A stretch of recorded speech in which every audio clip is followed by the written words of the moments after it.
Have you ever wondered about the hidden stories behind every headline?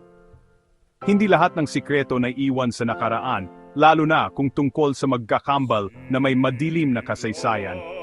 1964, isang napakadilim na taon para sa pamilya De Santos. Nawala si Caridad, 14 years old lang noon. Ayon sa kanyang kambal, naglalakad sila sa tulay nang biglang may sumulpot na tatlong lalaki at kinuha si Caridad. Agad niyang sinabi ito sa kanilang ina, pero kahit anong hanap, hindi na nila nakita pa si Caridad. Ilang araw matapos yon, nasunog ang bahay ng mag-ina.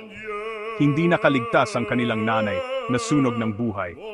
Naiwang mag-isa si Frederico, ang kambal na lalaki. Pero sa kabila ng lahat ng trahedya, hindi siya sumuko, nagpursige, nagtapos, at naging respetadong propesor sa isang unibersidad. Pero teka, doon pa lang nagsisimula ang misteryo.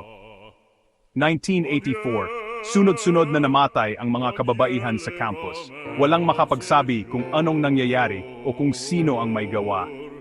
Hanggang isang araw, nabalitang nabaril si Frederico ng isa ring babaeng propesor. Nalaman ng lahat, siya pala ang serial killer. Tinuring bayani ang propesora dahil nailigtas niya ang iba pang posibleng biktima, mga babaeng dinadala sa isang abandonadong bahay. Pero hindi pa tapos ang kwento. Isang buwan lang ang lumipas, nag-iba ang ugali ng propesora. Nagsimula siyang magsalita ng mga walang kwenta, parang laging may kausap kahit mag-isa. Dinala siya sa mental hospital. Isang araw, bumisita ang isa sa mga nailigtas niya. Doon, inamin ng propesora na siya si Caridad De Santos, ang nawawalang kambal. Habang tumatawa, ikinuwento ni Caridad ang totoong nangyari noong 1964. Habang sila ng kambal ay naglalakad sa tulay, nagbiruan at nagtuksuhan kung sino ang mas mahal ng nanay nila. Nagkapikunan, at sa isang iglap, tinulak siya ni Frederico sa ilog. Umuwi si Frederico at nagsinungaling, sinabing may kumuha kay Caridad. Pero hindi siya pinaniwalaan ng nanay, kaya pinarusahan siya. Sa tindi ng galit, binuhusan ni Frederico ng gaas ang ina at sinunog ang buong bahay. Si Caridad naman, nakaligtas sa ilog pero napunta sa masamang kamay, pinagpasa-pasahan, at dinala rin sa mental hospital dahil madalas siyang magsalita mag-isa. Pero matibay si Caridad. Pagkalabas niya, nag-aral siyang mabuti at naging propesor.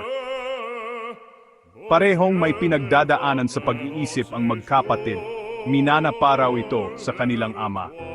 Ang kwento ng kambal na ito, hindi lang tungkol sa misteryo, kundi pati na rin sa sakit, galit at paghihiganti. Isang paalala na ang mga sugat ng nakaraan, kapag hindi nalunasan, maaring magbunga ng trahedya sa hinaharap. Ako, naniniwala, walang lihim na hindi nabubunyag.